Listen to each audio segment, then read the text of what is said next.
We are confronted primarily with a moral issue. It is as old as the Scriptures and is as clear as the American Constitution. The heart of the question is whether all Americans are to be afforded equal rights and equal opportunities, whether we are going to treat our fellow Americans as we want to be treated. If an American, because his skin is dark, cannot eat lunch in a restaurant open to the public, if he cannot send his children to the best public school available, if he cannot vote for the public officials who represent him, if, in short, he cannot enjoy the full and free life which all of us want, then who among us would be content to have the color of his skin changed and stand in his place? On June 11, 1963, John F. Kennedy was seen and heard all over America through television sets and radios. Kennedy made this public message to address the problems and solutions to the segregation happening all over America. John F. Kennedy was the 35th President of the United States and was assassinated just 5 months after this address.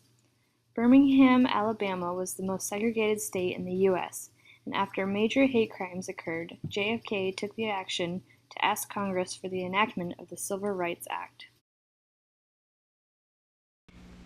The Negro baby born in America today, regardless of the section of the state in which he is born, has about 1/2 as much chance of completing a high school as a white baby, born in the same place on the same day. 1/3 as much chance of completing college. 1/3 as much chance of becoming a professional man. Twice as much chance of becoming unemployed. About 1/7 as much chance of earning $10,000 a year. A life expectancy which is 7 years shorter, and the prospects of earning only half as much. Kennedy is reaching out to touch the hearts of all Americans, including parents and children, black and white. He's speaking the truth, saying that African American children have no chance in succeeding in life compared to the white American children. He even says that their life expectancy is 7 years shorter than a white American, and that is something terribly sad.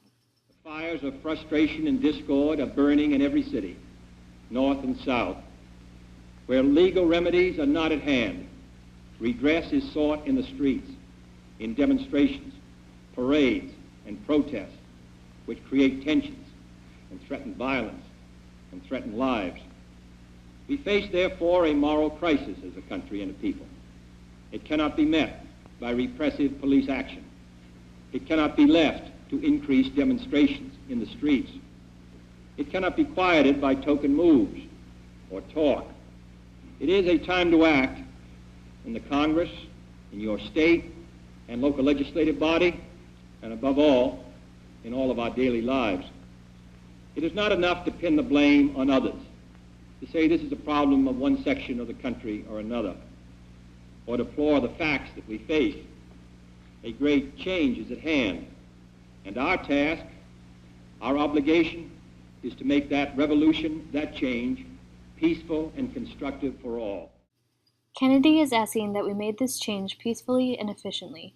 He says that a great change is at hand and that he knows this change will be only for the good of the people. Those who do nothing are inviting shame as well as violence. Those who act boldly are recognizing right as well as reality. Next week, I shall ask the Congress of the United States to act, to make a commitment it is not fully made in this century to the proposition that race has no place in American life or law.